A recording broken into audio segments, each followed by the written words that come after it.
There she is, our finished 2003, I think it is, PT Cruiser from my parents. This is the Pro Stock build, which is a little out of my class, but here is our final build. My son and I talked about what we wanted to do for a look, and we went with the kind of combat army vehicle with the white star, kind of the army green, and he was kind enough to lend me a couple of his army toys sitting on top there. They're bolted down. We'll see if they make it through the trip there and the derby, but came out good. This PT Cruiser, I tell you, if it fights in the derby like it fought to get built for a derby, I mean, I'm not the best at this stuff, but man, between stuff being rusted and stuff just not kind of going together how I wanted, it was a little frustrating at times. But my wife helped me paint the vehicle. Looks great. We did the spray paint for the L10. From now on, you can see we painted it green, and it looks great. 2 coats, looks great. Almost has like a chalk look to it. The spray paint's just runny, it's messy, so from now on we're even gonna do the white spray paint for the numbers in the door and all that. But happy with how it looks great. I mean, we'll see how long we last. Flags on top, we'll see if they make the trip there and into the derby. And DemolitionNoobs on YouTube, first time I put it on a car. So also shout out to a friend of ours, Ariel, and her boutique for the stencil letters. The stick on there seem to stick pretty good. We'll see again if they make the trip and make it through the derby. I mean, as it's getting smashed up, it don't matter, but at least before that, we'd like to keep them on. So happy with how it looks. Inside, again, my typical procedures. Have the tank mounted. This time I wasn't able to get the kind of clamp part on top of the fuel pump, the stock fuel pump, so what I did is I glued it. It has a gasket around the top. I glued it, super glued it, not flammable according to what it said. I'm going to make sure of that.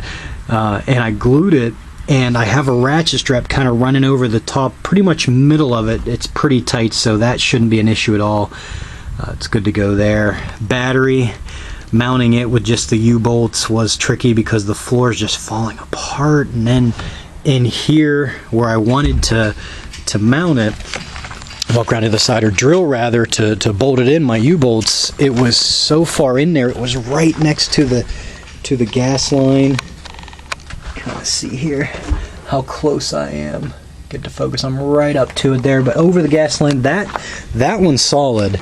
This one here, I mean, if somebody really slams me the door side, which is totally a legal hit, and also again my bars, my first time welding, we'll see how they hold, and next time I'll definitely kind of clean the surface where I'm welding, because the MIG welder my dad has, just kind of a cheaper MIG welder, no gas to it, and they say they don't like rusty surfaces. I would agree with that. So I'd like this bar to be down to about here so that it's a lot more reinforcement to the door. I just welded my first bar too high, so kind of lessons learned, still learning. This is only year 2, but car looks good, fires up. Underneath, to show my oops, don't do this, I cut my brake line, and you can see this guy. Let me zoom in here, right there, get it to focus. Bought at AutoZone, like $3. That is what I cut into the brake line. You say, well, what's the big deal? You don't need back brakes, they're going to get smashed up anyways. True. However, unfortunately, it's a compressed line. Like when you hit the brake, it just keeps feeding out the fluid, so it just pouring out of there. So I just kind of got lazy. I wasn't trying to cut, I was trying to push the wires back as I was cutting through, as you can see again. Back up top. Sorry for the camera moving around. I have my gas line running through there, so I just have to cut a small section, kind of fold it back and use my rubber there, but I couldn't, like, by myself. I had somebody else there, it would have been easy. I was trying to hold it back, and I was like, I'll just cut it, and I cut into it, so it created about a 2-hour headache. But seem to have got that fixed. Got the chain again running across the windshield. Got again the combat white star just cut into, drilled with my titanium bit, and then just used the reciprocating saw to cut across. And underneath, pretty simple. You can see here I have my battery wires just taped galore with the electrical tape, and then they run over. I zip tie them down just to kind of keep them still, and they're not rubbing the roof. That's something I'm very cognitive of, if you will. Like, I keep my eye on that, and I mean, I haven't had it happen yet, and they should be fine. They're not touching, they're not getting pinched or anything like that. And then the only other thing I did in here, other than, again, just kind of chicken wiring my air off there so not get sucked in, I did unbolt my fuse box here. Couldn't think of the word. And the reason I did it is because it was running completely horizontal right up to that strut there, the shock. And I was like, oh, if somebody gets a good hit in my side there, they're gonna bust in. If that moves at all, it's gonna bust into it. So all I did was unbolt it, turned it just a little, as you can see, a little bit in an angle, and it's kind of sitting there a little loose. So it is zip tied, but if something was to press in, it would actually move with it. So again, I try to get the fuse box as far off the side as I can, and that should work well for me. Zip ties with derby cars, I don't know how people make them without them. Again, we'll mount using our 9-wire just drilled through there. We'll close up the hood.